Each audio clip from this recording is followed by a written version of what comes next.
മലയാള സിനിമയുടെ ചരിത്രത്തിലെ സുവർണ വർഷമാകാനുള്ള ഒരുക്കത്തിലാണ് 2026. 2025 വിജയ ചിത്രങ്ങളുടെ ചൂട് പിടിച്ച് 2026 തുടക്കം മുതൽ തന്നെ ഓരോ മാസവും ഓരോ സൂപ്പർ ഹിറ്റ് വീതം സമ്മാനിച്ചാണ് 2026 കടന്നുവരവ്.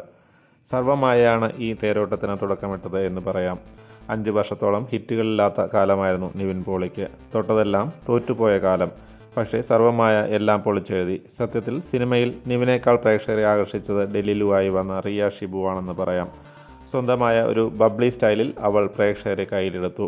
ഡെലിലു സ്ക്രീനിൽ വരുമ്പോഴൊക്കെ പ്രേക്ഷകരുടെ മനസ്സ് നിറഞ്ഞു. നിവിന് ഒന്ന് നിന്നു കൊടുത്താൽ മതിയായിരുന്നു.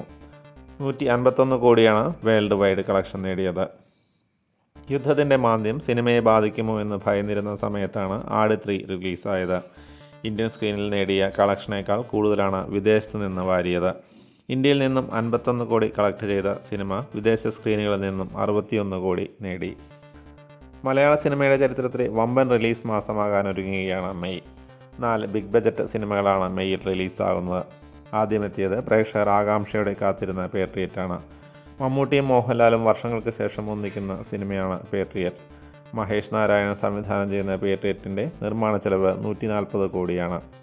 750 സ്ക്രീനുകളുള്ള കേരളത്തിൽ 500 സ്ക്രീനിലും പേട്രിയറ്റ് ഓടുന്നുണ്ട്. പേട്രിയറ്റിന് പിന്നാലെ ടൊവിനോ തോമസും ബേസിലും ഒന്നിക്കുന്ന അതിരടി തിയേറ്ററുകളിലെത്തും. ഈ 2 ചിത്രങ്ങളും തമ്മിൽ 2 ആഴ്ചത്തെ ഗ്യാപ്പാണുള്ളത്. അനിരുദ്ധൻ സംവിധാനം ചെയ്യുന്ന സിനിമയിൽ വിനീത് ശ്രീനിവാസൻ ഒരു പ്രധാന വേഷം കൈകാര്യം ചെയ്യുന്നു. തൊട്ടു പിന്നാലെ മോഹൻലാലിൻ്റെ ദൃശ്യം 3 റിലീസാകും. ജിത്തു ജോസഫിൻ്റെ ഈ സിനിമ മോസ്റ്റ് ആൻറ്റിസിപ്പേറ്റഡ് ഗണത്തിൽപ്പെടുന്നതാണ്. ആൻ്റണി പെരുമ്പാവൂർ നിർമ്മിച്ച ഈ സിനിമയിൽ സിദ്ദിഖ്, ആശാ ശരത്, മുരളി ഗോപി എന്നിവർ പ്രധാന വേഷങ്ങളിലെത്തുന്നു. അഞ്ജു ജോർജായി അൻസിബ ഹസനും അനു ജോർജായി എസ്തർ അനിലും അഭിനയിക്കുന്നു. ഇതിനൊപ്പം തന്നെ പെപ്പയുടെ കാട്ടാളനും വരുന്നുണ്ട്. പോൾ ജോർജ് സംവിധാനം ചെയ്യുന്ന കാട്ടാളൻ ഒരു സമ്പൂർണ്ണ ആക്ഷൻ ത്രില്ലർ സിനിമയാണ്. തായ്ലൻഡ്, കൊളംബോ, ധനുഷ്കോടി, തിരുനെൽവേലി, രാമേശ്വരം, വാഗമൺ, കൊല്ലം എന്നിവിടങ്ങളിലായിരുന്നു ഷൂട്ടിംഗ്. തുഷാര വിജയനാണ് നായിക. ആൻ്റണി വർഗീസ്, സിദ്ദിഖ്, ജഗദീഷ് തുടങ്ങിയവർ അഭിനയിക്കുന്നു. മലയാളം കൂടാതെ ഹിന്ദി, തെലുങ്ക്, കന്നഡ, തമിഴ്, ഇംഗ്ലീഷ് ഭാഷകളിലും മെയ് 28 കാട്ടാളൻ റിലീസ് ചെയ്യുന്നുണ്ട്.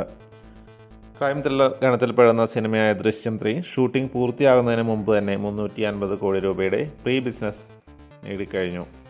മനോരമ നടത്തിയ ഒരു പരിപാടിയിൽ നിർമ്മാതാവ് എം രഞ്ജിത്താണ് ഈ സന്തോഷ വാർത്ത പങ്കുവച്ചത്. OTT വിതരണാവകാശം, ഓവർസീസ് റൈറ്റ്സ്, സാറ്റലൈറ്റ് റൈറ്റ്സ് എന്നിവയിലൂടെയാണ് 350 കോടി പിരിഞ്ഞു കിട്ടിയത്. ഇനി തിയേറ്ററിൽ ഫ്ലോപ്പായാലും ദൃശ്യം 3 സൂപ്പർ ഹിറ്റ് സിനിമ തന്നെ. ദൃശ്യം 3യുടെ ക്ലൈമാക്സ് ആണ് തൻ്റെ മനസ്സിൽ ആദ്യം രൂപപ്പെട്ടതെന്ന് ജിത്തു ജോസഫ് പറയുന്നു.